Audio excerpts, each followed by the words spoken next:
সুপ্রিয় দর্শক, ভিওডি বাংলা নিয়মিত আয়োজন নিউজ ন্যারেটিভে আপনাদের সবাইকে স্বাগত জানাচ্ছি। আমি মঞ্জুর মিলন। আপনারা জানেন যে সমসাময়িক নানা বিষয় নিয়ে আমাদের এই আয়োজন, আর এই আয়োজনে আমাদের সাথে আজকে স্টুডিওতে যুক্ত হয়েছেন নিরাপত্তা ও রাজনৈতিক বিশ্লেষক কর্নেল অবসরপ্রাপ্ত জগলুল হাসান।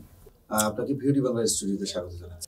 ধন্যবাদ আপনাকে এবং ভিওডি বাংলার দর্শককে এবং যারা এখানে আছেন আপনারা কর্মকর্তাবৃন্দ, তাদের সবাইকে আমি স্বাগত জানাচ্ছি বা ধন্যবাদ জানাচ্ছি আমাকে এখানে আমন্ত্রণ জানানোর জন্য।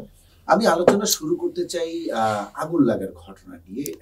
আমি প্রশ্নটা একটু দীর্ঘায়িত করতে চাই, কারণ এটা একটা ব্যাকগ্রাউন্ড আছে। আমরা দেখলাম যে বিমানবন্দরে আগুন লাগলো, এর আগে আমরা দেখলাম যে চট্টগ্রাম ইপিজেডে আগুন লাগলো, তার আগের দিন আমরা দেখলাম যে মিরপুরে আগুন লাগলো। এখন প্রশ্ন হলো যে এই বিষয়গুলো নিয়ে প্রধান উপদেষ্টার কার্যালয় থেকে একটি বিবৃতি দেওয়া হয়েছে, যেখানে যে বিবৃতির মাধ্যমে একটি বিষয় স্পষ্ট হয়েছে যে এখানে কোনো ষড়যন্ত্র কিংবা অন্য কোনো আভাস আছে এবং সেই শঙ্কা আছে, এবং সেই শঙ্কা থেকেই সেখানে বলা হয়েছে যে এরকম যদি কোনো প্রমাণ পাওয়া যায় তাহলে সেই গোষ্ঠী বা সেই ব্যক্তির বিরুদ্ধে কঠোর ব্যবস্থা নেওয়া হবে। এই বিষয়টা একটা ষড়যন্ত্র দেখছে সরকার।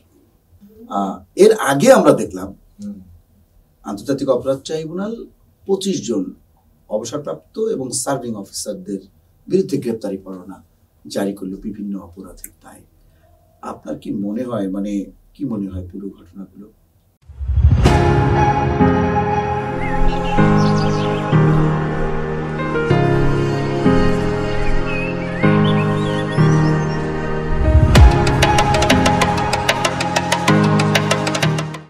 ধন্যবাদ।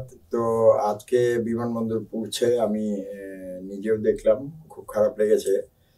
তো কনস্পিরেসি থিওরি তো থাকবেই, সবাই ধরেন যে ধরনের ঘটনায়, আর যখন দেশে একটা অস্থির অবস্থা বা একটা স্ট্রেস সিচুয়েশন বিরাজ করে, তখন প্রতিটি ঘটনার সাথে মানুষ এগুলো রিলেট করার চেষ্টা করে। বাট আমি তদন্তের আগেই বলবো না, বা আপনি একটা ডিটেইল প্রসেসের আগে এটা বলা ঠিক হবে না। বাট আপনাকে কতগুলো ফ্যাক্টর বলতে পারি যেগুলোর আসপেক্টে বা এগেনস্টে বা প্রেক্ষাপটে আপনি বিবেচনা করে তারপর হয়তো একটা লজিক্যাল একটা সিদ্ধান্তে পৌঁছাতে পারেন, বা অ্যাজামশনে, রেশনাল অ্যাজামশনে, যে এটা কি আসলে হচ্ছে কিনা। আমাদের দেশে কিন্তু আগুন লাগার একটা সিজন আছে।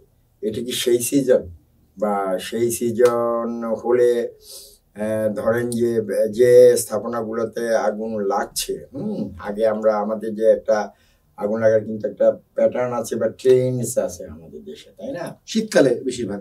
হ্যাঁ, তো শীতকালে এবং খরার সময়ও হয় আর কি এটা। তারপরে আপনি ধরেন যে আমাদের গার্মেন্টসে, তারপরে ধরেন যে আপনার এই কেমিক্যালস ইন্ডাস্ট্রি শহরে বা হোটেল, এগুলোতে। বিমানবন্দরের আগুন কি আপনি কখনো শুনেছেন আগে এরকম ভাবে? বিমান ছাড়া, সেটাই আর কি, যে অস্বাভাবিক কিছু ব্যাপার। সো আপনাকে ওই জিনিসগুলো দেখতে হবে আগে, হ্যাঁ, যে আপনি যে এটা কি আমাদের ধরেন যে নর্মাল যে প্যাটার্ন, সেই প্যাটার্ন গুলোর সাথে যাচ্ছে কিনা। কারণ আপনি একটা কনস্পিরেসি বা অন্য কিছু তখনই বুঝবেন যে যখন অ্যাবসেন্স অফ নর্মালিটি। তো আমি সেটা বললাম যে আগুন লাগার সিজনটা আমাদের এখানে চলছে কিনা এই সময়। তারপরে ধরেন যে প্যাটার্নে আমাদের ঢাকা শহরে আগুন হয় সেগুলোর সাথে মিলে যাচ্ছে কিনা। তো অ্যাবনর্মাল কিছু মনে হলে তখন কিন্তু মানুষজন যে ভিতরে কোনো কনস্পিরেসি বা ইচ্ছা করে করা হয়েছে কিনা। এখন সেই প্রশ্নটাতেই আছে, ইচ্ছা করে করা হয়েছে কিনা। ইচ্ছা করে কারা করতে পারে? এখন দেশে যে পরিস্থিতি চলছে, বিপ্লব পরবর্তী অবস্থা, সবাই একটা ধরেন যে নির্বাচনের মাধ্যমে রাজনৈতিক প্রক্রিয়া দিয়ে যাবে। তো এখন আপনি রিলেট করেন, যদি কেউ মনে করে যে না, এই নির্বাচনটাকে পিছাতে হবে, তাহলে কিছু অস্থিরতা সৃষ্টি করলে এবং একটা ইনকনফিডেন্স টু ইন্টারিম গভর্নমেন্ট, যে তারা কি এটা পারবে কি পারবে না, বা দেশে যদি এই আগুন লাগা, বিচার, এগুলো মিলে একটা অস্থির পরিস্থিতির সৃষ্টি হয়, তো সেই ক্ষেত্রে তো কনস্পিরেসি থিওরিটাকে জাস্টিফাই হয়ে যাবে আর কি। তো আপনাকে আমি এখনো বলছি না যে এটা হচ্ছে, কারণ এটা আপনি তদন্ত এবং প্রমাণ ছাড়া এটা বলাটা ঠিক হবে না। বাট আমি যে ফ্যাক্টরগুলো বললাম, সে ফ্যাক্টরগুলোর প্রেক্ষাপটে আপনি যদি বিশ্লেষণ করেন, মেন্টাল অ্যাপ্রিসিয়েশন করেন, তাহলে আপনাকে একটা অন্যদিকে মনে হতে পারে।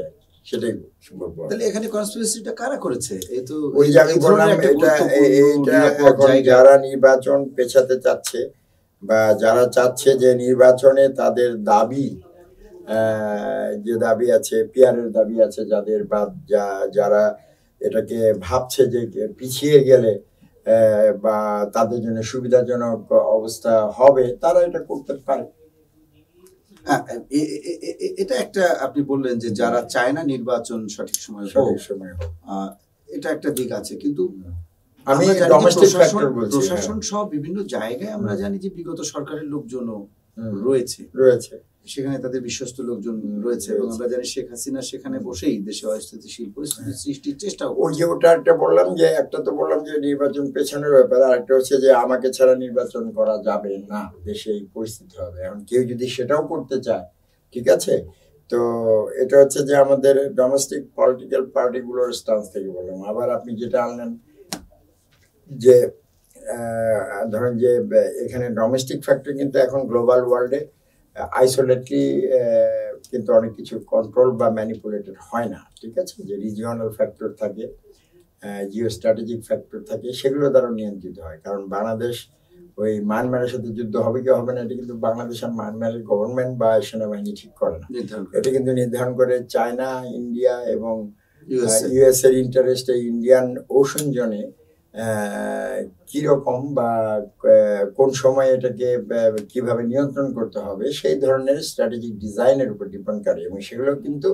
ডোমেস্টিক ফ্যাক্টরগুলোকে ফুয়েল করে আর কি। হ্যাঁ, তো এখন ধরেন যে এই দেশে যেটা হচ্ছে যে যদি নির্বাচনটা পেছায় বা আরেকটা পার্টি, একটা দল, আওয়ামী লীগের কথাই বলবো, তারা যাদের উপর বা যাদের সাপোর্টে এই দেশে 40 বছর ক্ষমতায় থাকার প্ল্যান করেছিল, এতদিন ফ্যাসিবাদী যে আচরণ করেছে, তো সেই ধরনের কোনো দেশ যদি তাদেরকে ইন্ধন দিয়ে থাকে বা সহায়তা দিয়ে থাকে বা তাদেরকে আবার এই নির্বাচনের মাধ্যমে রাজনৈতিক প্রক্রিয়ায় এনে তাদের সাথে আবার সেই পুরনো যোগাযোগ এস্টাবলিশ করার একটা দীর্ঘমেয়াদী প্রক্রিয়া হিসেবে তারা এটা করে থাকতে পারে, বাট এটাকে খুব একটা অস্বীকার করা যাবে সেটাও না। তো যদি অস্থিরতা সেই রাজনৈতিক দল করে থাকে এবং তাদের ট্রেন্ডে কিন্তু এটা আছে, ঠিক আছে, আমরা 2011 1/11 আগে আমরা দেখেছি কি ধরনের অ্যাট্রোসিটিস তারা ক্রিয়েট করতে পারে, তো সেটার অংশ হিসেবে এটা হতে পারে। আর এই পার্টিটা যদি এখানে রাজনৈতিক প্রক্রিয়া আসে এবং রিএস্টাবলিশ হয়, তাহলে কার লাভ হবে, সে রিজিওনাল পাওয়ার বা সুপার পাওয়ার কাদের সেই ইন্টারেস্ট সার্ভ করবে, সেই ফ্যাক্টরটা আপনাকে ভেবে দেখতে হবে, মানে এদের পিছনে কারা থাকতে পারে। ধন্যবাদ আপনাকে। আমরা একটু তার আগের একটু আলোচনায় যেতে চাচ্ছি। আমরা 2-3 দিন আগে দেখলাম যে আন্তর্জাতিক অপরাধ ট্রাইব্যুনাল থেকে একটি গ্রেপ্তারি পরোয়ানা জারি করা আছে, যেখানে সার্ভিং এবং অবসরপ্রাপ্ত বেশ কিছু সেনা কর্মকর্তার নাম রয়েছে। তারা সেখানে উল্লেখ করা হয়েছে যে জুলাই আন্দোলনে সেনাবাহিনীতে কর্মরত ছিল এরকম কিছু কর্মকর্তা জুলাই আন্দোলন পাশাপাশি বিগত ফ্যাসিস্ট সরকারের আমলে এইসব কর্মকর্তা বিভিন্ন সময়ে সরকারের বিভিন্ন বাহিনীতে কর্মরত ছিলেন, যেমন র্যাব, ডিজিএফআই থেকে শুরু করে বিভিন্ন জায়গায়। এরকম কিছু কর্মকর্তার বিরুদ্ধে গ্রেপ্তারি পরোয়ানা। তো আপনি একজন সাবেক সেনা কর্মকর্তা, রাজনীতি এবং নিরাপত্তা বিশ্লেষক, আপনার কাছে এই বিষয়টি আসলে আপনি কিভাবে দেখবেন বা আপনার বিশ্লেষণ কি? রাইট, তো যেটা প্রথমেই বলবো যে কেউ অন্যায় করলে, হুএভার ইট মে বি, সেটা সেনা অফিসার হোক, পুলিশের অফিসার হোক, মন্ত্রী হোক, প্রধানমন্ত্রী হোক, যেই হোক, তার বিচার হতে হবে।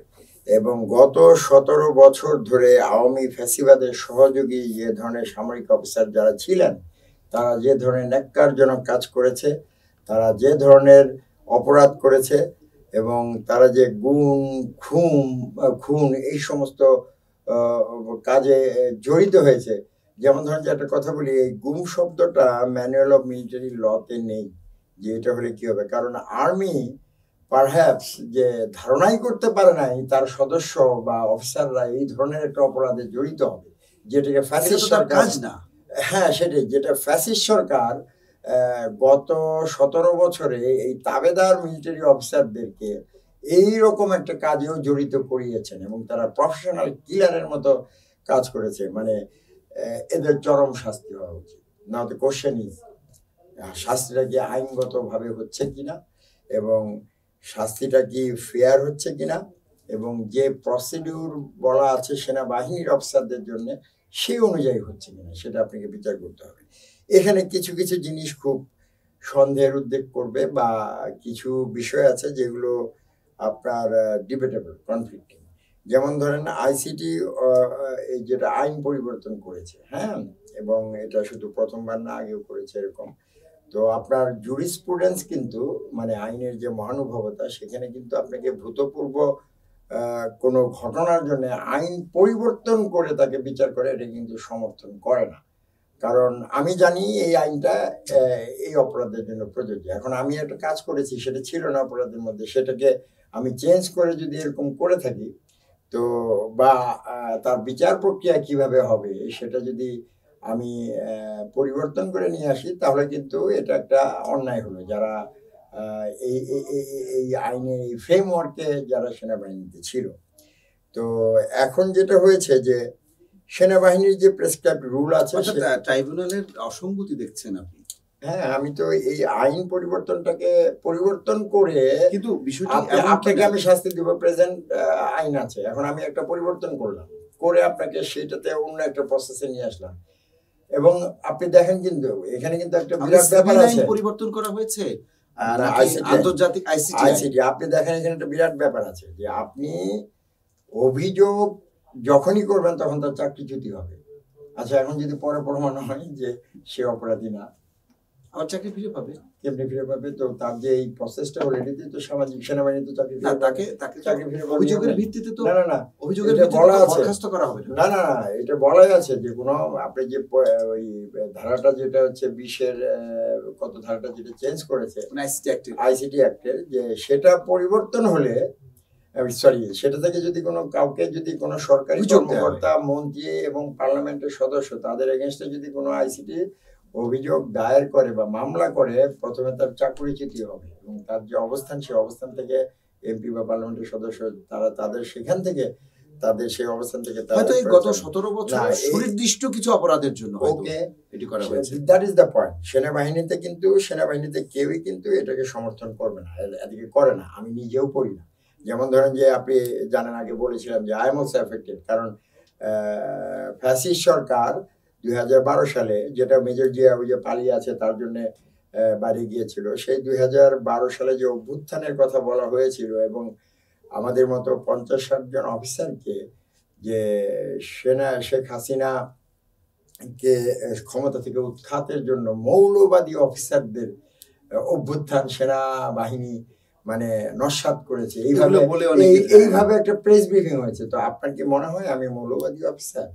মানে that was a plotted plan আর কি, হ্যাঁ, স্টিং অপারেশন। এবং তারা যেটা করেছিল, এই প্ল্যানগুলো কারা করেছিল সেটা আসতেছি। আমরা যারা ধরেন যে pride Patriot and military officer, আমরা যারা একটা বিদেশি সংস্থার আধিপত্য বা আওয়ামী তাবেদারি অফিসার, এই যে এই অফিসারগুলোই, হ্যাঁ, হয়তো বা এদেরই কেউ বা এদের সিনিয়র, তাদের নাম আসে নাই, সেটা এটা তো সেনাবাহিনী করেছে। সেনাবাহিনী কেন করবে? এটা করেছে র্যাব এবং ডিজিএফআই।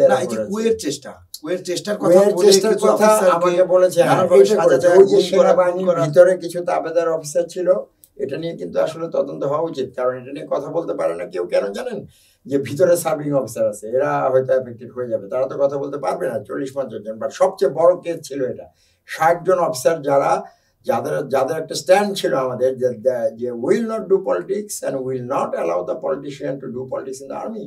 এবং আমরা ওই যে বিদেশি সংস্থার আধিপত্য বা ওই তাবেদার অফিসাররা যা করছে, আওয়ামী সরকারের, ফ্যাসিস্ট সরকারের দোসর হয়ে, মানে রাজার লাঠিয়াল, আমি আর্মি বলবো না তো, রাজার লাঠিয়াল হিসেবে যারা কাজ করেছে, তাদের বিরুদ্ধে কিন্তু আমরা দাঁড়িয়েছিলাম। হ্যাঁ, আমরা তো সেটাকে ধরেন যে একটা অভ্যুত্থান আগে করে 60 জন অফিসারকে ক্লিয়ার করা হয়েছে, এবং ক্লিয়ার করা হয়েছে এইভাবে যে একটা অভ্যুত্থানের শাস্তি কি আপনি মনে করেন 1 বছরের সিনিয়রিটি যাওয়া হয়, নাকি ফাঁসি বা জেল হবে? তো এটা করে করে যে if you are talking further then you will be also abducted or খুন হবা, গুম হবা, বা তোমার চাকরি যাবে। এটা একটা মেসেজ দিয়ে রাখা হয়েছিল আর কি। হ্যাঁ, তো ধরেন যে এই ধরনের অফিসারদের জন্য কিন্তু যারা এটা করেছে যোগসাজশে, তাদের শাস্তি হওয়া উচিত। কিন্তু এইখানে দেখেন আমি তো মাত্র 2জন মেজর জেনারেল দেখলাম যারা 2012 সালে এটা করেছে, senior major general. I am not telling there name, I have the respect for the rank. তাদেরকে বিচারে আনা হচ্ছে না কেন? আইসিটি তো কোশ্চেনেবল হবে। তারা কারা? আপনি আপনি ব্যক্তি নাম আমরা না বলি, ঠিক আছে, বাট এটা তো হয়েছে। এবং প্রেস ব্রিফিং এর সেই মিডিয়া ডকুমেন্ট আছে, কারা কারা করেছে, ওইখানে কে ছিল, আমাকে বলতে হবে কেন? মিডিয়া আছে না, আইসিটি আছে না, তারা কি দেখেছে তাহলে? আচ্ছা ঠিক আছে, তো যেটা হলো যে এখানে কিন্তু আইসিটি একটা কোশ্চেন থেকে যাচ্ছে। তাহলে কি যারা ফিল্ড লেভেলে যারা আদেশ পালন করেছে চেইন অফ কমান্ডে বা তারাই শুধু দায়ী না? তারাই শুধু দায়ী নাকি মাস্টার মাইন্ড যারা ছিল সিনিয়র লেভেলের তো তারা দায়ী? এবং এই ফ্যাসিবাদের অবস্থানকে দৃঢ় করার জন্য 12 থেকে 14 সাল পর্যন্তই কিন্তু কাজগুলো হয়েছে। তারপরে তো তারা প্লেন একটা রান ছিল তাদের, তাই না, যে কেউ চ্যালেঞ্জ করতে পারবে না, রুটিন মানে ধরেন যে এলিমেন্টস অফ ন্যাশনাল পাওয়ার, যে ফ্যাসিবাদকে চ্যালেঞ্জ করতে পারে পলিটিক্যাল ইনস্টিটিউশন গুলো বা রাজনৈতিক দলগুলো। সো বিরোধী দল বিএনপি তার নেতাকে পাঠিয়ে দাও বিদেশে একটা মিথ্যা মামলা দিয়ে, আর নেত্রীকে তুমি জেলে ঢুকিয়ে দাও। তো নেতৃত্বের শূন্য এগুলো, জামাতের ফাঁসি দিয়ে দাও। এরশাদ পরবর্তী দল, তুমি কথা বললে মঞ্জুরের কেস রিভাইভ হবে, আর যদি তুমি আমার কথা মানো তাহলে ঠিক থাকবে। এগুলো কিন্তু করে পলিটিক্যাল ইনস্টিটিউশনগুলোকে ধ্বংস করেছে। এরপরে সেনাবাহিনী, স্ট্রংগেস্ট এলিমেন্ট অফ ন্যাশনাল পাওয়ার, ওই বিজিবি কেস থেকে শুরু হয়েছে, তারপরে ওই যে গুম খুন, তারপরে 5 ক্যাপ্টেন, হ্যাঁ, তাদের ওই তাপসের এগেনস্টে বোমা হামলার তারপরে ওই যে আমাদেরকে অভ্যুত্থানের কথা বলে যেটা করা হয়েছে, সবই কিন্তু করা হয়েছে সেনাবাহিনীকে। কারণ আপনি যেটাই বলেন বিতর্কিত বা তার মোরালটাকে ডাউন করে দেওয়া, তাকে উইক করা, এবং ওই যারা ভালো অফিসার, আপরাইট অফিসার, তাদেরকে সরিয়ে দেওয়া, এবং ওই তাবেদার OC type officer, sorry OC টার্মটা ইউজ করলাম কারণ করাটা ঠিক হলো না, কারণ খুন করতে পারে এরকম আর কি। ধরেন যে অফিসার 60টা খুন করে ফেলে, এই টাইপের অফিসারকে আপনারা জেনারেল বানালো তারা, তাই না? সো তারা তো এগুলো করবেই। তো এই প্রসেসটার মধ্যে যারা জড়িত ছিল তাদের এক্সাম্পলারি পানিশমেন্ট হওয়া উচিত, এটাতে কোনো সন্দেহ নেই। কিন্তু কথা হচ্ছে যে আপনি কি সেনা আইনের যে তাকে যে প্রোটেকশনটা দেওয়া আছে সেটাকে ভায়োলেট কেন করবেন একটা আইন চেঞ্জ করে? সেটা একটা কথা প্রশ্ন থেকে যায়। কারণ ওই যেটা বললাম ভূতপূর্ব আইনে ওটা করা ঠিক হবে না। তারপরে আইসিটি কি শুধু ধরেন যে র্যাবে কি শুধু মানে এই যে এতগুলো পুলিশের অফিসার, তারা কি না না না সংখ্যা কার বেশি? আপনি দেখেন কম বেশি, আপনি পুলিশের অবশ্যই বেশি, না না পুলিশের বেশি নেই, সেনাবাহিনীর অবস্থার বেশি, পুলিশের সংখ্যা। তো এমনি র্যাবে দেখেন আপনি কোন ধরনের অফিসাররা বেশি, কোন সংস্থার অফিসার বেশি সার্ভ করে, হ্যাঁ। তো সেই অনুযায়ী কি এটা ঠিক হয়েছে? এটা একটা প্রশ্ন।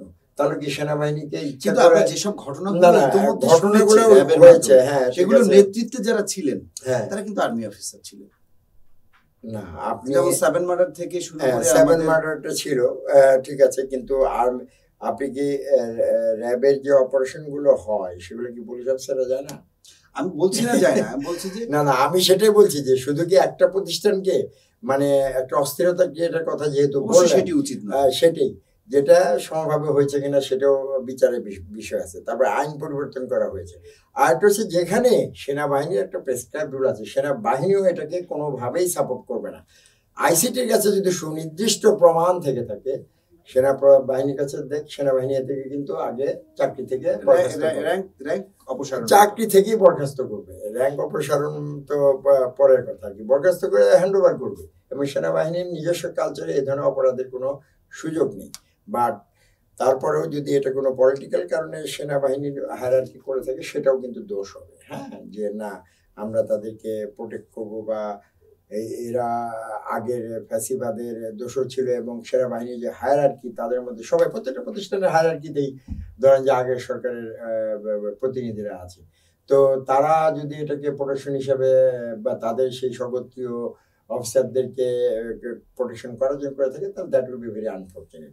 আর আরেকটা কথা বলবো যে যেটা হচ্ছে যে আপনি চাকরি থেকে বরখাস্তর পরে তাকে আপনি হাতকড়া পরান, কোর্টে নিয়ে যান, সেটা সমস্যা নেই। But institutional pride and pride in uniform বলে একটা কথা আছে, তো এই ইউনিফর্মটাকে পরা অবস্থায় আপনি সেই ধরনের হিউমিলিয়েটিং কিছু করলে তেমনটি হয়নি, হ্যাঁ সেটাই হয়নি, এখন করা হয়নি। আমি ডোন্ট রিড মি রং, আমি যেটা বলতেছি যে যারা অপরাধী, আমিও হয়তো এফেক্টেড এদের দ্বারাই, তারপরেও আমি বলছি যে যে আপনাকে জুরিসপ্রুডেন্সের স্পিরিটটাকে ধারণ করতে হবে, যে আমি আইন পরিবর্তন করে, তাহলে যেটা এক্সাম্পল হবে পরবর্তীতে যে কেউ এসে সমালোচনা আরে একে ধরবো আমি, ঠিক আছে এই আইনে ধরা যাচ্ছে না, আইনটাকে এইভাবে চেঞ্জ করো, এই জন্যই কিন্তু এটা মানা করা আছে। হ্যাঁ, তো এই চেঞ্জগুলো হয়েছে। তারপর আপনি যেখানে প্রেসক্রাইবড একটা রুল আছে আর্মির জন্য, সেখানে অভিযোগ গেলে সেই সেনা প্রধান সেটাকে বা সেনাবাহিনী সেটাকে বরখাস্ত করবে, আপনি নিয়ে আসেন, কিন্তু না তাদেরকে নিয়ে আসতে হবে। এই ধরনের কোনো মানে জেদাজেদির ব্যাপার বা কোনো একটা ইনস্টিটিউশনকে হিউমিলিয়েট করার ব্যাপার যে থাকে, স্বাধীনতার পরে আমরা কখনো দেখিনি যে এরকম সেনাবাহিনীর কর্মকর্তাদের সিভিল কোনো কোর্টে তাদের বিচার হচ্ছে বা অন্য আলাদা কোনো সিভিল কোনো অপরাধ ছাড়া এই ধরনের রাষ্ট্রীয় ওইটা একটা আইন আছে যে 3 ধরনের অপরাধ করলে হয়তো প্রয়োজন ছিল আইনটা পরিবর্তন করার, প্রয়োজন ছিল। আপনি ওইটা আইন পরিবর্তন করলে আপনি কেন বিচারটাকে এইভাবে করা যায় না যে আইসিটির কাছে প্রমাণ আছে, প্রমাণ আর্মিকে দিল, আর্মি বরখাস্ত করে দিল, আইনের কাছে হ্যান্ড ওভার, তখন আইন প্রয়োজনের আইন পরিবর্তনের প্রয়োজন হতো না। না, এটা তো এরকম হতো না, সে প্রচলিত যে আইন আছে সেই আইনই এটা হতো। কিন্তু আরেকটি বিষয় এখানে বিশ্বাস অবিশ্বাসের একটা বিষয় আছে কিনা, যে অনেকেই মনে করেন যে সেনাবাহিনীর এখনো ঊর্ধ্বতন অসংখ্য অফিসার রয়েছেন যারা এখনো শেখ হাসিনার সাথে যোগাযোগ রয়েছে কিংবা আওয়ামী ফ্যাসিস্ট তাদের সহযোগী হিসেবে কাজ করেছে। এটি একটি অবিশ্বাসের বিষয় কিনা? যেমনটি আমরা দেখলাম একজন ব্রিগেডিয়ার জেনারেল, তার কথা হচ্ছিল যে তিনি আছেন বাংলাদেশ সেনাবাহিনীর পক্ষ থেকে, কিন্তু বিবৃতিও দেওয়া হলো, কিন্তু পরবর্তীতে আমরা খবর পেলাম তিনি কিন্তু ইন্ডিয়া চলে গেছেন।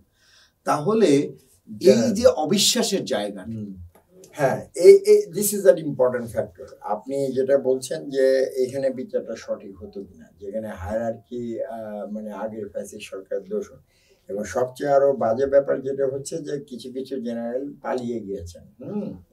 আপনার এই গ্রেপ্তারি পরোয়ানা থাকার পর, গ্রেপ্তারি পাওয়ার থাকার পরে, ম্যাজিস্ট্রেট পাওয়ার থাকার পরে এটা চলে গেছে। তো এই ধরনের বিষয়গুলো অবশ্যই সেনাবাহিনীর সম্পর্কে একটা সন্দেহের ক্রিয়েট করবে। সেটার অজুহাত হিসেবে যদি সেটার কারণে যদি এটা হয়ে থাকে, that has a logical ground. আবার কাউন্টার পার্ট দেখেন যে আবার কিন্তু এটাও আছে, আইসিটি যারা আছে তাদের ম্যাক্সিমাম কোন দলের সদস্য সেটা দেখবেন, এবং ধরেন যে তারাও কি এটাকে অস্থিরতা ক্রিয়েশনের জন্য করছে কিনা, কারণ আমি জানি, পার্সোনালি চিনি, হ্যাঁ, তারা কোন পলিটিক্যাল পার্টির, সেই পলিটিক্যাল পার্টির উদ্দেশ্যটা কি, যে অস্থিরতা ক্রিয়েট করে নির্বাচন পিছানো বা অন্য কিছু কিনা, সেটা কিন্তু আপনাকে বিবেচনা নিতে হবে। দুই পক্ষে কিন্তু ইনকনফিডেন্স রয়ে গেছে। এবং আমি যেটা বললাম যে আপনার যে র্যাব ইজ এ পার্টি যেটার ভিতরে আপনি ধরেন যে 3 বাহিনীর সদস্যরাই আছে এবং পুলিশের সংখ্যা সম্ভবত বেশি, তো তারপরেও কিন্তু এখানে কিন্তু দায়ী এটা হয়েছে। হ্যাঁ, আপনি বলতে পারেন যে পুলিশ নিয়ে কিন্তু অনেক আলোচনা হয়েছে, পুলিশের মোরালিটি কোথায় গেছে। ঠিক আছে, এটা যেহেতু জেনারেল তারেক সিদ্দিকী এগুলোর মাস্টারমাইন্ড, মেবি তার কনফিডেন্সে যারা অফিসার ছিল তাদেরকে সে নিয়ে গেছে, এবং তাদেরকে কিন্তু আমি আর্মির অফিসার বলবো না, তখন পলিটিক্যাল অফিসার। যখনই সে পলিটিক্যাল ইনক্লাইনেশনে যাচ্ছে, হি হ্যাজ ক্রসড, তার যে শপথটা ছিল কোরআন শরীফ নিয়ে, যে দেশের জনগণ এবং দেশের জন্য কাজ করে, সেটা সে ভায়োলেট হয়ে গেছে, মানে সে পলিটিসাইজড অফিসার হয়ে গেছে। এবং সেটা কিন্তু সে ডিজিএফ এর অফিসার করলে তাকে ডিজিএফ এর অফিসার বলতে হবে, আপনি র্যাবে গেলে তাকে র্যাবের অফিসারই বলতে হবে, আপনি বিজিবিতে গেলে বিজিবির অফিসার। কারণ এখানে কিন্তু সেনা প্রধান বলেন বা আমি কমান্ডিং অফিসার, আমার যে অফিসার র্যাবে গিয়েছে, I have no authority to counsel him or to guide him. এবং করলে কিন্তু এটা উল্টো আরো আমার এগেইনস্টে কমপ্লেন আসবে যে আপনি এটা কেন করছেন, এবং এটা কিন্তু আপনার প্রফেশনাল কালচারে এটাও কিন্তু সত্যি। সেনাবাহিনী, আমাদের সেনাবাহিনী আমাদের দুর্যোগে, আমাদের যত ধরনের সংকট আছে, সেখানে বাংলাদেশের ইতিহাস বলে, আমাদের মুক্তিযুদ্ধ, স্বাধীনতা যুদ্ধ থেকে শুরু করে আমাদের বাংলাদেশের জন্ম থেকে শুরু করে প্রত্যেকটি ক্ষেত্রে কিন্তু অগ্র সৈনিক এবং অগ্রগামী ভূমিকা। আমরা সেটা দেখছি। আমি একটু শেষ করি। কিন্তু আবার এমন ঘটনাও কিন্তু আমাদের পীড়া দেয়। সেনাবাহিনীর অবস্থান, সেনাবাহিনীর আসলে এই যে অবস্থানগুলো কিন্তু আমাদের একটু প্রশ্নের উদ্রেক হয়। যেমন ধরুন বিডিআর বিদ্রোহ, যখন বিডিআর বিদ্রোহের নামে যখন এতগুলো সেনা অফিসারকে মেরে ফেলা হয়, তখন আসলে সেখানে সেনাবাহিনীর ভূমিকা কি হবে, তাদেরকে কতটা প্রাণনাশ হ্রাস করা যায়, কতটা তাদেরকে ক্ষতির সংখ্যা কমানো যায়, সেক্ষেত্রে সেনাবাহিনীর ভূমিকা তো ছিল না মোটেই।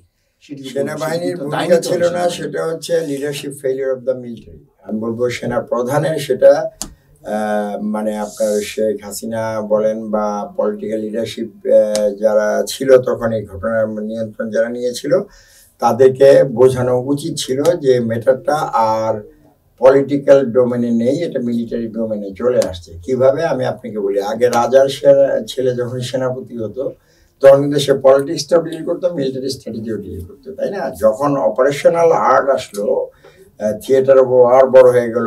ওয়ার কিন্তু আগে হতো একটা মাঠের মধ্যে, তাই না? একদিনে সকালে শুরু হতো, বিকালের মধ্যে ডিসিশন হয়ে যেত।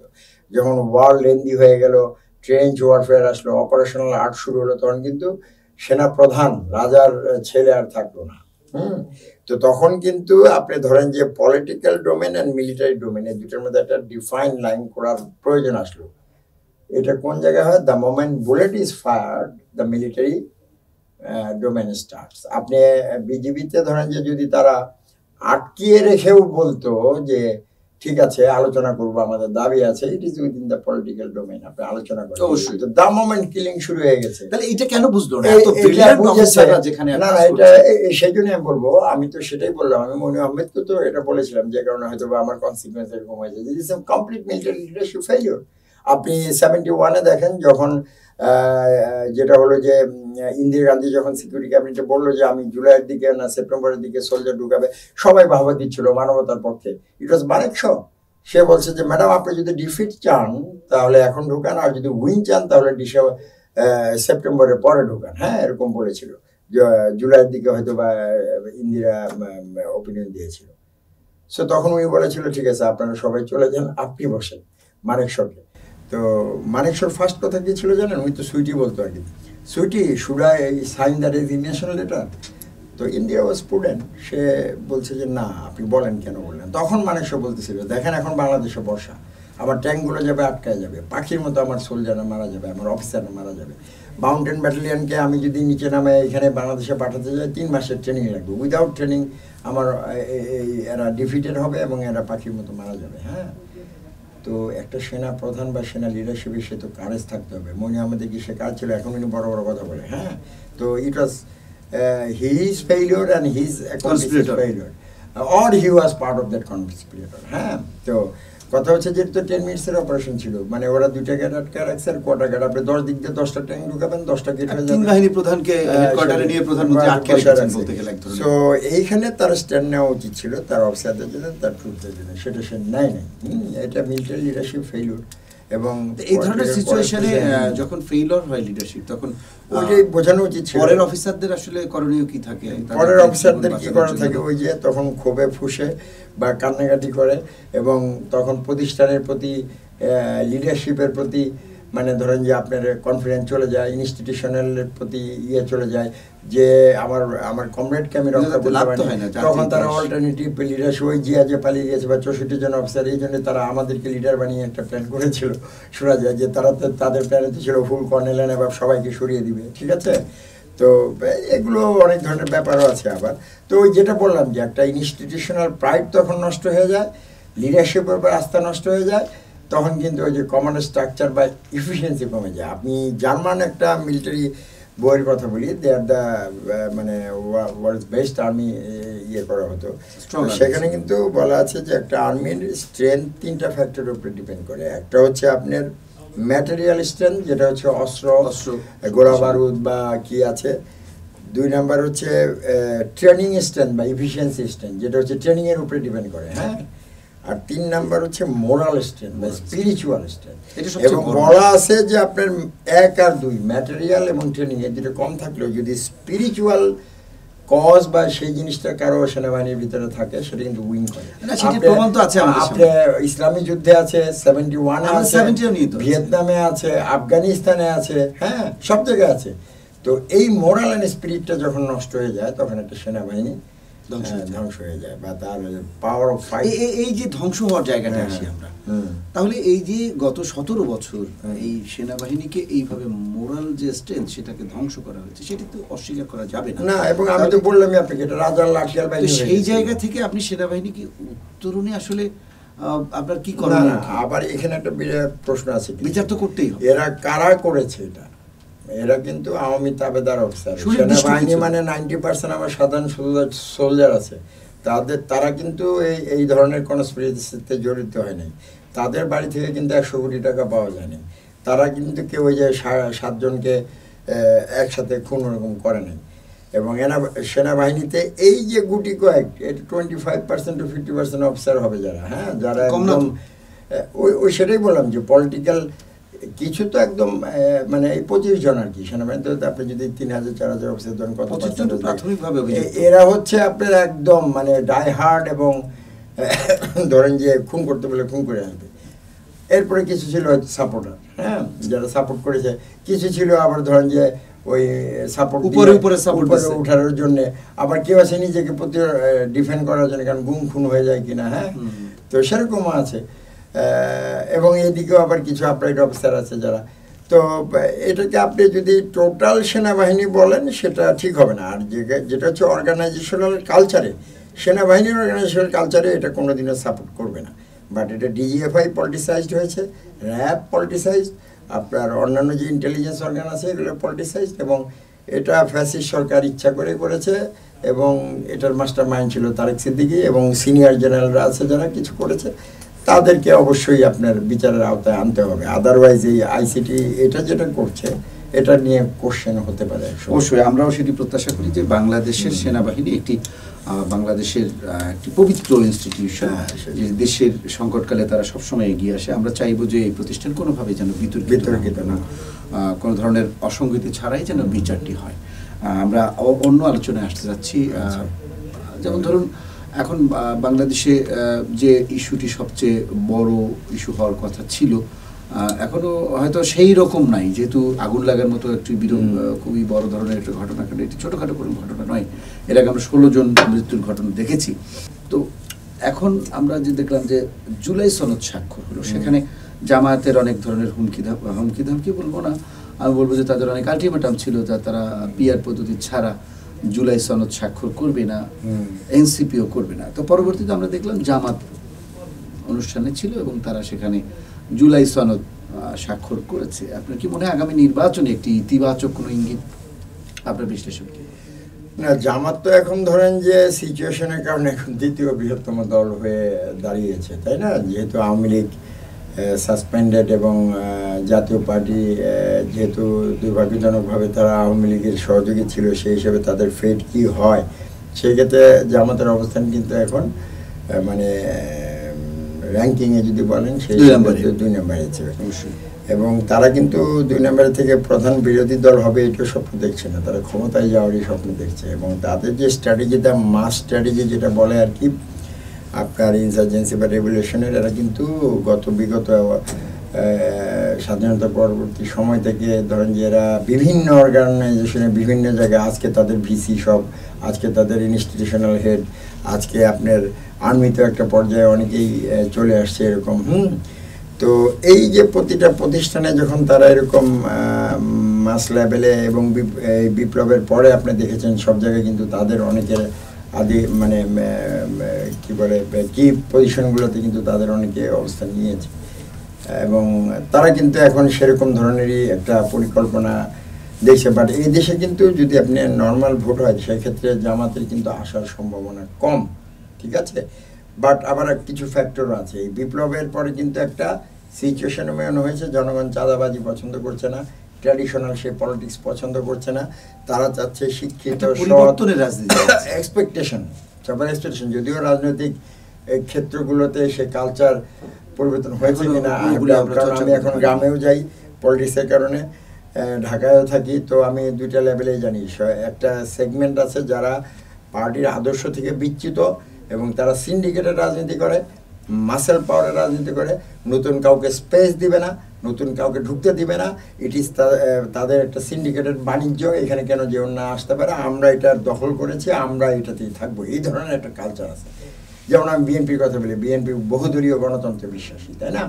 এবং বিএনপি যেটা হয়েছে যে তারা এখন আমাদের তারেক জিয়া রহমান যে আমাদের নেতা, উনি কিন্তু বলছেন যে নতুনদের উনি স্বাগত জানাবেন এবং যারা ইনোভেটিভ, শিক্ষিত, ক্লিন, এই শব্দটা উনি বারবার করেছেন। কিন্তু অন গ্রাউন্ডে কি এরকম লোকজন পাচ্ছে কিনা এটি কিন্তু দেখবে। আপনারা দেখেন যে ভার্সিটি নির্বাচনগুলোতে কিন্তু একটা মেসেজ benefit আছে। চলে আসছে। তো বিএনপি অবশ্যই এটা তারেক রহমান সাহেব উনি এটা চেষ্টা করছেন এবং উনি অনেকগুলো শাস্তি দিয়েছেন এবং কিন্তু প্রত্যেকটা তার আপনি বক্তব্য শুনেন ম্যাচিউর বক্তব্য, তাই না, এবং একটা যুগান্তকারী বক্তব্য উনি বা সাক্ষাৎকার দিয়েছেন এবং একটা দেশ নেতা হিসেবে আবির্ভূত হওয়ার যে ক্ষমতা তার ভিতরে দেখা যাচ্ছে। কিন্তু বাকি যে কালচারটা উনি তো ছিলেন না, দায়িত্ব ওনাকেও দেওয়া যাবে না। 17 বছর উনি যে চক্রান্ত হোক বা ষড়যন্ত্র হোক সেটাকে উনি থাকতে পারেনি। 17 বছর আপনি দৌড়ের উপর ছিল, জেল হাজত এগুলো, ইভেন মির্জা ফখরুল ভাইয়ের মতো ভদ্র মানুষও জেলে গিয়েছেন কি কিসের অপরাধ, মানে একাধিকবার, তাও আবার চুরি টুরি ডাকাতি এগুলো বোধহয় আছে।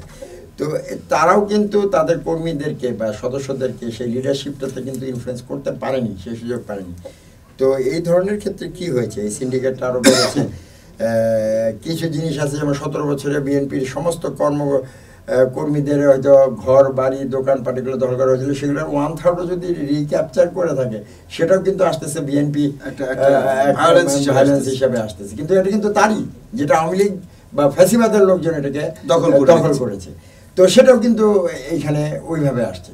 তো যেটা হচ্ছে যে এই যে একটা ভাইব ক্রিয়েট করেছে যে আরেকটা মিডিয়া একটা বা ইন্টালেকচুয়াল লেভেলে বা জামাতের ওই ধরনের লোকেরা যারা বিভিন্ন অর্গানের হেড হিসেবে বসে আছে তারা মিলে কিন্তু এই ভাইবটা ক্রিয়েট করার চেষ্টা করছে যে বিএনপি আসা মানেই আরেকটা আওয়ামী লীগ আসা আর কি, এরকম। তো ইটস নট ট্রু, ঠিক আছে। বিএনপি একটা জাতীয়তাবাদী আদর্শে বিশ্বাসী, আওয়ামী লীগের আদর্শ অন্য। আর আওয়ামী লীগের একটা বড় ফ্যাক্টর হচ্ছে পার্শ্ববর্তী একটা দেশ, যে দেশ তাদেরকে এখানে তাদের স্ট্র্যাটেজিক রিজনে ব্যবহার করে, বিএনপি কিন্তু সেটাতে ব্যবহৃত হয় না, কাজে ওই ধরনের হওয়ার সম্ভাবনা কম। এবং নেতা তারেক রহমান যখন ফিরে আসবেন এবং উনি যে ধরনের ভীষণ দিয়েছেন, 31 দফা দিয়েছেন, সেগুলো যদি বাস্তবায়ন করে ভালো হবে। বাট বিএনপিকে এটা নির্বাচনের আগেই এই সিমটম দেখাতে হবে। যদি ওই ধরনের ট্র্যাডিশনাল লোকজনকে নমিনেশন দেওয়া হয় তাহলে কিন্তু জনগণ মনে করবে ওটাই, যে তারা কি আসলে ওই আরেকটাই আওয়ামী লীগের আরেক সাইড আসতেছে কিনা, ঠিক আছে। আর যদি এই নমিনেশন দেওয়ার ক্ষেত্রে 50-100 জন ভালো লোককে সব একসাথে চেঞ্জ করা সম্ভব না, দেওয়া হয় যে ধরনের বিপ্লব পরবর্তী অবস্থায় যে ধরনের কথা বা প্রতিশ্রুতি দেওয়া হয়েছে দল থেকে এবং নেতাও চাচ্ছেন, সে ধরনের লোককে যদি দেওয়া হয় তাহলে জনগণ কিন্তু নির্বাচনের আগেই ধারণা করে না, they have a positive attitude to change. তো সেই ক্ষেত্রে ভালো হবে, আদারওয়াইজ হয়তো বা এটা অন্যরকম হয়ে যেতে পারে। এখনো তো এখন পর্যন্ত বিএনপির পক্ষ থেকে স্পষ্ট করা হয়নি যে কারা নমিনেশন। না, এটা এখনো স্পষ্ট করা হয়নি, বিভিন্ন জায়গায় বলা হয়েছে এবং বিভিন্ন জোটের কথা শোনা যাচ্ছে, তারপরে সিটস কিছু ছেড়ে দেওয়ার কথা শোনা যাচ্ছে। তো এটা ফাইনাল হবে, হ্যাঁ, এটা প্রসেস। কতদিনের মধ্যে আপনাদের দল এটা আমরা যেটা জানি যে এটা নভেম্বরের মাঝামাঝি বা শেষের দিকে হতে পারে এবং সবচেয়ে চূড়ান্ত হবে হচ্ছে যে সেটা তফসিল ঘোষণার পরেই, তার আগে তো এটা হওয়ার সুযোগ নেই। কারণ আপনি একজন নমিনেশন সাবমিট করলে সে তো বাতিল হয়ে যেতে পারে, হতে পারে না। তো সেখানে কিন্তু এই চূড়ান্ত নির্বাচনটা কিন্তু সব প্রসেসের পরেই হওয়ার কথা, তাই না। তো এই জন্য আর কি এমনি বিভিন্ন জায়গায় বলেছেন যারা সিনিয়র আছেন, যারা কমিটিতে আছেন, জেলা কমিটি বলেন বা যারা নির্বাচনে অংশ নিয়েছেন, তাদেরকে নতুনদেরকে হয়তো বা বিভিন্নভাবে তারা বিভিন্ন চ্যানেলে এটা দেখছেন বা অন্যান্য যাদের কথা বলা হয়েছে, টেকনোক্র্যাট বলেন বা যারা উদীয়মান বুদ্ধিজীবী বা যাদের কথা তারেক রহমান বলছেন, তাদেরকে অন্য চ্যানেলে যোগাযোগ করা হচ্ছে। আমরা দেখলাম যে এনসিপি আসলে এখনো সিগনেচার করেনি, স্বাক্ষর করেনি জুলাই সনদে। এনসিপি কি আসলে করবে, কি মনে হয় আপনার? এনসিপি যে দাবিগুলো আছে সেগুলোর জন্য তো তারা একটা স্ট্যান্ড নিয়েছে, কারণ এই জুলাই সনদটা কিন্তু সবচেয়ে বেশি দরকার হচ্ছে এনসিপি। কারণ ধরেন যে আওয়ামী লীগ, শেখ হাসিনা হয়তো থাকবেন কিনা এটা জানি না সেই সময়ে, বাট আওয়ামী লীগ কিন্তু কালচার আছে রিভেঞ্জ, শেখ হাসিনার কিন্তু এই রিভেঞ্জ অ্যাটিটিউড আছে। এত বছর পরে হলেও আমি দেখে ছাড়বো, এই ধরনের কথা কিন্তু তার অ্যাটিটিউডে অনেক সময় দেখা যায়, যেটা সে 75-এর কিলিং বা 75 অভ্যুত্থানের সাথে যারা ছিলেন তাদেরকে এত বছর পরে কিন্তু করেছেন এবং শেখ হাসিনা সুযোগ পেলে এটা করবি। তো এই জুলাই সনদে যারা এই বিপ্লবটা করেছে, যারা এই ফ্যাসিবাদ শেখ হাসিনার মতো এই ফ্যাসিস্ট সরকারকে আপনি অপসারণ করেছে, যারা এটার সাথে জড়িত, তাদের একটা সাফিসিয়েন্ট প্রোটেকশন বা ইন্ডেমনিটি সেটা কি এখানে ইনশিওর হচ্ছে কিনা সেই জিনিসটা কিন্তু তারা না হলে তারাও কিন্তু এক ধরনের একদিন এই আওয়ামী লীগের অনুসারীরা শেখ হাসিনা না পারুক, অনুসারীরাও কিন্তু সেই বিচার ইন্ডিমিউনিটি হলেই যে তাদের না আবার অ্যাকশন নেওয়া যাবে না তা তো বাংলাদেশে নেই, বাংলাদেশে নজিরও আছে যাবে না। তারপরে ধরেন যে বাতিলের আছে, বাট আপনি একটা তানরে তো এই যে একটা কিলিং হয়েছে বা এখানে বিপ্লবের মধ্যে ধরেন যে পুলিশ মারা গিয়েছে এই বিপ্লব ডিক্লারেশনে কিন্তু সেটা একটা মানে যে ধরেন যে একটা লেজিটিমেসি পেয়ে যাচ্ছে, কারণ বিপ্লবী সরকার, অবশ্য বিপ্লবী সরকার গঠন করলে ভালো হতো। তো এই বিপ্লবের ভিতর দিয়ে কিন্তু তখন আপনার 75-এর রিকোয়ারমেন্ট ছিল, আপনি ওই টাইমে বাকশাল করেছে, আপনি তাকে ক্ষমতা থেকে সরাতে পারবেন না, পার্টির পত্রিকা থাকবে মাত্র 4টা, একটাই পার্টি থাকবে, আজীবন ক্ষমতায় থাকবে। এখানে কিন্তু সরানোর জন্য ওই তাকে বাই ফোর্স সরানো ছাড়া আর কোনো ওয়ে রাখে, যেটা তাজউদ্দিন আহমেদ বলে গেছিলেন যে মুজিব ভাই এমন একটা ব্যবস্থা করলেন, উনিও মারা যাবেন, আমরাও মারা যাবো, প্রুডেন্ট লিডার। কিন্তু দেখেন তাই হয়েছে, এবং এক্ষেত্রে কিন্তু তাকে সরানোর জন্য আর কোনো ওয়ে নাই, আপনি এই ওয়ে ছাড়া সরাইতে পারতেন না। এখন কিলিং ব্রুটাল হয়েছে কিনা সেটা পরের কোশ্চেন, কারণ ভিতরে কি আছে এ ধরনের দুই পক্ষের দুই ধরনের কথা আছে। যে এক পক্ষ বলে যে শেখ কামাল, জামাল এবং সুফিয়া কামাল পর্যন্ত নাকি ফায়ার শুরু করেছিল, তখন নাকি বাইরে একজন কর্মকর্তা মারা গেছে। হ্যাঁ সেটাই, যে যখন এই ফায়ার শুরু হয়েছে একজন সৈনিক আহত হওয়ার পরে কিন্তু যে গোষ্ঠী শুদ্ধ শেষ করে দেয়, এই যে একটা কিলিং স্প্রি তৈরি হয়েছিল সেটার ইফেক্ট নাকি এটা হয়েছে, আদারওয়াইজ নাকি এটা প্ল্যান ছিল না। ওয়েল এটা পয়েন্ট অফ জাস্টিফিকেশন, আমি সেটা বলছি না, কারণ এরকম ঘটনা নজিরবিহীন, তাই না? তো ধরেন যে ওই যেটা বলছিলাম যে একটা কিন্তু মানে আমাদের যে গণতান্ত্রিক চেতনা বা গণতান্ত্রিক পদ্ধতি সেটা কিন্তু হত্যা করা হয়েছিল সেই সময়, সেই সময়তে কিন্তু এটা ছাড়াও হয়েছিল না। এটাকে যদি বিপ্লব আখ্যা দেওয়া যেত তাহলে কিন্তু এটা অনেক লেজিটিমেসি পেত, তাই না? সেটা কিন্তু হয়নি, কারণ এখানে হয়তো বা জনগণকে সেইভাবে সম্পৃক্ত করে নাই যারা এই পরিবর্তনটা করেছে। তো সেই জন্যই এই অবস্থা হয়েছে। তো আমি যেটা বললাম যে এদের যদি আপনি একটা লেজিটিমেসি বলেন, সোশ্যাল লেজিটিমেসি, তাহলে তো আমি পুলিশ খুন করছি, কেউ দেখছে তো এটা, তাই না? ভিডিও করা আছে, তো আমি তো তখন খুনের আসামি হয়ে যাচ্ছি। But as it is a part of the process or revolution, তখন কিন্তু একটা লেজিটিমেসি, যেটা আমি বলতেছিলাম যে আমি সেনাবাহিনীতে যখন আমি যুদ্ধক্ষেত্রে একটা খুন করি সেটা কিন্তু খুন ধরা হয় না, তাই না? সেই লেজিটিমেসি, এবং পরবর্তীতে এখন এটা তো চেঞ্জ করতে পারি, ঠিক আছে, আওয়ামী লীগ করেছে, বাট সেই করার ভিতরেও নিয়েও কিন্তু কথা আছে অনেক, তাই না? তো যাই হোক, এটার জন্য বললাম যে এটা NCP is affected most. So তাদের যে দাবিগুলো, তাদের যে রিকোয়ারমেন্টগুলো, সেগুলো কিন্তু পরিপূর্ণ হয়েছে কিনা সেটা দেখতে হবে। আর যদি এনসিপি এটাকে একটা প্রসেস হিসাবে নিয়ে নির্বাচন পেছানোর জন্য যদি কোনো কিছু প্ল্যানের অংশ হিসেবে করে থাকে, কারণ তারাও কিন্তু প্রথম দিকে নির্বাচন পেছানোর জন্য দাবিদার ছিল, তাই না? এবং এই ইন্টারিম সরকার 5 বছর বা তারও বেশি থাকুক এরকম দাবিও তাদের ছিল, তো ওগুলো থেকে সরে এসেছে। এই পার্ট অফ দ্যাট প্ল্যান হয়ে থাকে, তাহলে এটা আনফর্চুনেট। ঠিক আছে, কিন্তু আমরা আগামী নির্বাচন সামনে রেখে আপনি বললেন যে নভেম্বরের বিএনপি তাদের নমিনেশন তালিকা কারা নমিনেশন ঘোষণা করতে পারে। আজকে প্রধান নির্বাচন কমিশনার তিনি বরিশালে বললেন যে ডিসেম্বরে আমরা তফসিল ঘোষণা করব, এরপরে হয়তো নির্বাচনের পরপরই হয়তো আমরা দেখব রমজান মাস। তো এই নির্বাচনকে সামনে রেখে এর আগে আমরা দেখলাম যে সেনাবাহিনীর সেনা কর্মকর্তাদের বিরুদ্ধে গ্রেপ্তারি পরোয়ানা, তারপরে আগুন লাগার ঘটনা, সবকিছু মিলিয়ে আমার একটা আবারও সেই শঙ্কার কথাটিকে এসে যায়। নির্বাচন নিয়ে একটা শঙ্কা কি থেকেই যায় না? নির্বাচন নিয়ে তো ধরেন যে এক ধরনের শঙ্কা রয়ে গেছে, কারণ এবারে তো আর ধরেন যে তত্ত্বাবধায়ক সরকারের মতো না যে একটা পার্টি সুন্দর করে ক্ষমতা হস্তান্তর করেছে তারপর আর নির্বাচন হচ্ছে। এবার তো একটা বিপ্লবের মধ্যে দিয়ে হয়েছে, এবং সবচেয়ে বড় ব্যাপার যেটা হচ্ছে প্রিন্সিপাল আইন শৃঙ্খলা রক্ষাকারী যে প্রিন্সিপাল অর্গান বা বাহিনী পুলিশ, সেই পুলিশ ধ্বংস হয়ে গিয়েছিল বা তাদের লোকজন চলে গিয়েছিল, এবং তাদের থানায় অ্যাটাক হয়েছে, তাদের পুলিশের মেরুদণ্ড ভেঙে গিয়েছিল, এবং পুলিশের যে অর্গানাইজেশনাল যে ক্ষতিগুলো হয়েছে সেগুলো কি পূরণ হয়েছে কিনা, কনফিডেন্স বিল্ড আপ হয়েছে কিনা, সেগুলো দেখতে হবে।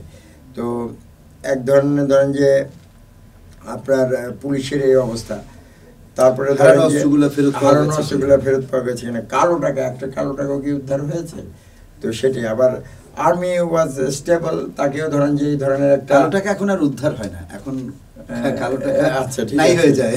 নাই হয়ে যায়, হ্যাঁ সেটাই আর কি। বাট দেশে কি কালো টাকা ছিল না? তাহলে এই অবস্থায় তো উদ্ধার হওয়া উচিত ছিল, তাই না? ইভেন আমাদের সাথে অনেকে যোগাযোগ করেছে 1,000 কোটি টাকা আছে, এরকম এত কোটি টাকা দেওয়া হবে।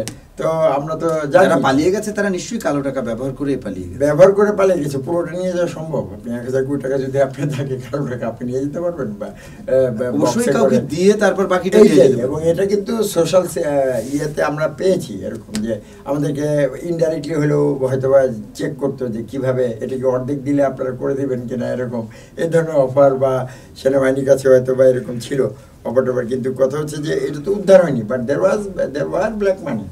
এটা তো অবশ্যই টাকা ছিল, কিন্তু উদ্ধার ব্ল্যাক মানি ব্ল্যাক কাজে ব্যবহৃত হবে। সো এগুলো মিলিয়ে কিন্তু সব মিলিয়ে আবার কম্পিটিং যে পলিটিক্যাল এন্টিটিগুলো আছে সেগুলো মিলিয়েও কিন্তু একটা জনগণের একটা সংখ্যা কিন্তু রয়েই গেছে, তাই না? রিফর্মের প্রেশার আছে, আবার সেগুলো আছে।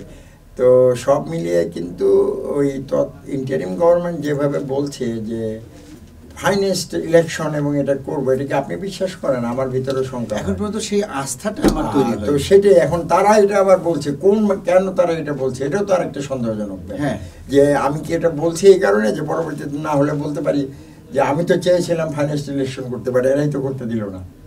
সো কারণ আমি তো মনে করি না যে আমাদের উপদেষ্টারা মানে এত স্যাঙ্গুইন বা এত পজিটিভ কিভাবে হয়, যেখানে দেশের এই ধরনের ফ্যাক্টরগুলো কাজ করছে, এবং আইন শৃঙ্খলা পরিস্থিতির তো একটা ব্যাপক কিছু ক্রাইম আপনারা দেখবেন যে যেগুলো মানে অন্যরকম ক্রাইম, তাই না? যেগুলো হচ্ছে সোশ্যাল সিকিউরিটি বা মানুষের নিরাপত্তাহীনতা, নিরাপত্তা সেন্স অফ যে সিকিউরিটি সেটাকে ধ্বংস করে দেয়, তাই না? তো এগুলোর পরেও তারা বলছেন, তো এটা কি আসলেই এটা নাকি ওই রবার্ট ফ্লিক্সের যে ফলস ফ্ল্যাগ বলে একটা কথা আছে, যে আমি বললাম এটা করবো আরেকটা, এগুলো কিন্তু সন্দেহের। সেটাই, কারণ আই ডোন্ট থিঙ্ক যে এখন দেশে যে এই অবস্থাতে একদম ফাইনেস্ট ইলেকশন হতে পারে। সরকারের প্রতি আপনার পরামর্শ কি? ভালো নির্বাচন, সংখ্যামুক্ত পরিবেশ তৈরি করতে আসলে সরকার করণীয় কি? কোনো কনস্পিরেসি থিওরিতে না যাওয়া, ঠিক আছে? ওর মানে স্ট্রেট ফরওয়ার্ড অ্যাপ্রোচে যাওয়া, প্রশিক্ষিত করা পুলিশকে, যে পুলিশের যে দুর্বলতা আছে সেটা কাটানো, সেনাবাহিনীকেও ঠিকভাবে মানে এই কাজের দায়িত্বের জন্য এমপ্লয় করা, এবং সবচেয়ে বড় ব্যাপার হচ্ছে কম্পিটিং রাজনৈতিক যে দলগুলো আছে তাদেরকে। কিন্তু আপনি যাই বলেন না কেন, বাংলাদেশ সেনাবাহিনী যদি চায় যে বাংলাদেশে একটা সুষ্ঠু নির্বাচন অনুষ্ঠিত হবে, আমার মনে হয় এই পৃথিবীর কোনো শক্তি সেটি বাংলাদেশের সুষ্ঠু নির্বাচন। এইটা আপনি ধরেন যে সুষ্ঠু নির্বাচন বলতে আপনি কি বুঝছেন বা আপনি কি বোঝাতে চাচ্ছেন? ধরেন যে 2018 বা আপনি 24 বলেন, সেগুলো কিন্তু কোনো ক্রাইম হয়নি, সুষ্ঠু এবং কোনো ক্রাইম হয়নি, বা কোনো নিরপেক্ষ নিরপেক্ষ এবং স্বচ্ছ। আপনি সেনাবাহিনীর কিন্তু বাই রুল তার ওই ভোট সেন্টারের ভিতরে ঢোকার কথা না, আনলেস ম্যাজিস্ট্রেট তাকে ইনভাইট করে। এখন আমরা দেখেছি অনেক ক্ষেত্রে, হ্যাঁ, যে এই সেন্টারে গন্ডগোল হচ্ছে, যেখানে ডাকার কথা আমাকে ডাকছে না, কিন্তু আরেক সেন্টারে বা আরেক পার্টির সেন্টারগুলোতে ঘন ঘন ফোন করছে, তখন কিন্তু বোঝা যায় যে সে কি কোনো দলের পক্ষে প্লে করছে কিনা। তো সেনাবাহিনী কিন্তু ভিতরে কে সিল মারতে সেটা দেখার অথরিটি নেই। জিএফআই ওরা যে করতে পারে, রাতে করেছে, সেনাবাহিনী সদস্য করেনি, তাদের বাইরে ডিউটি দেওয়ার কথা, তারা ডিউটি দিয়েছে, আর ভেতরে সিল মেরেছে। তো সেনাবাহিনী এসবের সাথে না, সেটাই বললাম আমি, সেনাবাহিনী আইন শৃঙ্খলা পরিস্থিতি বা এগুলো নিয়ন্ত্রণ করতে, ভিতরে ভোট কে মারছে এটা তো সেনাবাহিনীর সদস্য এখানে ঢুকতে পারবে না, আনলেস হি ইজ কল্ড। হ্যাঁ, এখন অনেক কিছুই করতে না পারবে, সেটাই এখন কথা হচ্ছে যে দেশের স্বার্থে, জনগণের স্বার্থে। তো আপনি ধরেন যে যেটা করা যায় হচ্ছে যে এই ধরনের অভিযোগ যদি আসে যেটা হচ্ছে, সেখানে সেনাবাহিনী একটা স্ট্যান্ড নিতে পারে, মানে স্ট্রং অ্যাকশন নিতে পারে। আর অনেক ক্ষেত্রে দেখা যায় যেগুলিতে অভিযোগ আসে না, এই জন্যই হচ্ছে যে কারণ লোকজন ভয় পায় যে আজকে অভিযোগ করবে, ওই যে সেনাবাহিনীর ভোট কেন্দ্র পাহারাও দিতে হয় না। যদি সেনাবাহিনী মনে করে যে বাংলাদেশে একটা স্বচ্ছ, নিরপেক্ষ এবং একটা এটা শুধু একমাত্র সেনাবাহিনী, এটা যদি সেনাবাহিনী বিশ্বাস করে, তাহলে যারা ওই ভোট সেন্টারে আছে, যারা ওখানে পোলিং এজেন্ট আছে, তাদের সবারই সম্মিলিত দায়িত্ব। হ্যাঁ হ্যাঁ, ঠিক আছে, সেনা এই দায়িত্বটা ঠিকভাবে নিরপেক্ষভাবে করার জন্য এই ভোট প্রসেসের সাথে যারা জড়িত তাদের একটা নিরাপত্তা, হ্যাঁ, এটা যে না আমি যদি কাউকে অবৈধ ভোট দিতে না দিই, তাহলে যে সন্ত্রাসী অ্যাক্টিভিটিস বা যে আক্রমণটা আসবে সেটা কাজটা তৈরি হয়। এই জিনিসটা সেনাবাহিনী তৈরি করে দিতে পারে। That is an unique need. মানে না, আমি ভোট সেন্টারে আছি, কেউ অবৈধ ভোট দিতে আসতেছে, কেউ জোরাজুরি করতেছে, সেনাবাহিনী আছে, এই আস্থাটা ক্রিয়েট সেনাবাহিনী এইটা করলে অসাধারণ একটা নির্বাচন হয়। কারণ মানুষ কিন্তু সাধারণত ওই প্রসেসগুলোকে ঘৃণা করে, অবশ্যই অপছন্দ করে। সর্বোপরি আপনার আসলে এই প্রধান নির্বাচন কমিশনার যে বললেন ডিসেম্বরে তফসিল দেওয়া হবে, আপনার আসলে এই মন্তব্য কি বা? হ্যাঁ, প্রসেস শুরু হয়েছে, ডিক্লারেশন হয়েছে এবং তফসিলের ডিসিশন হবে, সব কিছু হবে, প্রসেসের দিকে যাচ্ছে। তো আমি আশা করি যে এটা হবে নির্বাচন এবং সুষ্ঠুভাবেই হবে, এবং এর জন্যে যে সমস্ত অর্গান দায়িত্ববান, আইন শৃঙ্খলা রক্ষাকারী বাহিনী, নির্বাচন কমিশন এবং রাজনৈতিক দলগুলো, জনগণেরও দায়িত্ব আছে এবং যারা পোলিং সেন্টার বা বিভিন্ন জায়গায় দায়িত্ব, প্রশাসনের দায়িত্ব আছে। তো সবাই মিলে যখন সম্মিলিত প্রচেষ্টায় নিবে যে আমরা একটা বিপ্লব, এতজন মারা যাওয়ার পর একটা পরিস্থিতিতে এসেছি, আর যেন ওই ধরনের কিছু না হয়, সেই চেতনা বা সেই স্পিরিট যদি আমরা সবাই ধারণ করি, অবশ্যই এটা সম্ভব। আপনাকে অসংখ্য ধন্যবাদ, আপনি অনেক কষ্ট করে আমাদের স্টুডিওতে এসে ভিডিও বার্তাকে সময় দিয়েছেন। ধন্যবাদ আপনাকেও আমাকে আমন্ত্রণ জানানোর জন্য, এবং আই ফিল ভেরি কমফোর্টেবল এখানে কথা বলতে। আপনার সাথে অনেকদিন ধরেই বলছি, তবে শেষে একটা কথাই বলবো যে এই যে এত আলোচনা করি, এই যে এত কিছু করি, ওই যে সাধারণ মানুষ, আমি যেটা বলি আমার সাধারণ সৈনিকেরা, ওদের ওই যে 1 র্যাঙ্ক 1K বা 1000 টাকা রেশন ভাতা বাড়ানোর জন্য এতদিন ধরে আন্দোলন করতেছে, ওই যে মাঝে আমার চরের ওরা এখনো বালি থেকে পানি তুলে খায়, ওদের ভাগ্যের কোনো পরিবর্তন হয় না, ওদের নিয়ে কেউ আলোচনা করে না। আমরা কিন্তু যে আলোচনাগুলো করি এটা সমাজের এলিট শ্রেণীর সুপার মানে পাওয়ার স্ট্রাগল নিয়ে আলোচনা করি, তাত্ত্বিক বিষয় নিয়ে বা তাদের ক্ষমতার দ্বন্দ্ব নিয়ে, কিন্তু ওই মানুষগুলোর জীবন যুদ্ধের কথা কিন্তু আমরা এই কথাগুলো আরো বেশি হোক। সেই সাধারণ মানুষ, আমি যমুনার চরভাঙা এলাকার মানুষ, সারিয়াকান্দি, ওখানে আমি দেখেছি, আমার খুব খারাপ লাগে যে আপনার ওই কি বলে এখনো বালি থেকে পানি তুলে খায় আপনি এই যুগে এসে। তো সেগুলো নিয়ে যেন আলোচনা হয় এবং সেগুলোর যেন সমাধান হয়, সেটাই প্রত্যাশা করবো। ধন্যবাদ সবাইকে। সুপ্রিয় দর্শক, কর্নেল জহিরুল হাসান তিনি যেমনটি বলছিলেন যে বাংলাদেশের যারা নিপীড়িত এবং অসহায় মানুষ, তাদের কথা কিন্তু কেউ বলে না। আমরা সবসময় রাজনীতিতে ইতিবাচক নেতিবাচক দিক নিয়ে আলোচনা করি, গণতন্ত্রের প্রক্রিয়া কি হবে, আমাদের গণতন্ত্র চর্চা কতটুকু করছি না করছি, সেই সব দিক নিয়ে আলোচনা করি, অর্থনীতি, সমাজনীতি। কিন্তু এই সমাজনীতি আর অর্থনীতির আড়ালে আমাদের সমাজ এবং রাষ্ট্র এবং দেশের যারা আসল মানুষ, যাদের ঘাম শ্রমে এই রাষ্ট্রটি দাঁড়িয়ে আছে, সেই সাধারণ মানুষ যারা দিন আনে দিন খায়, সেসব মানুষের কথা কিন্তু আমরা ভাবি না। তাই আমাদের প্রত্যাশা থাকবে যে আমাদের এই আলোচনার মাধ্যমে আমরাও আগামীতে এইসব মানুষের কথা তুলে ধরবো, এমনটা প্রত্যাশা রেখে আমাদের আলোচনা আজকের মতো শেষ করছি। অন্য কোনো দিন অন্য কোনো অতিথিকে নিয়ে আপনাদের সামনে আবারও হাজির হব। সেই পর্যন্ত আপনারা সবাই ভালো থাকুন, সুস্থ থাকুন আর নিরাপদেই থাকুন। ধন্যবাদ।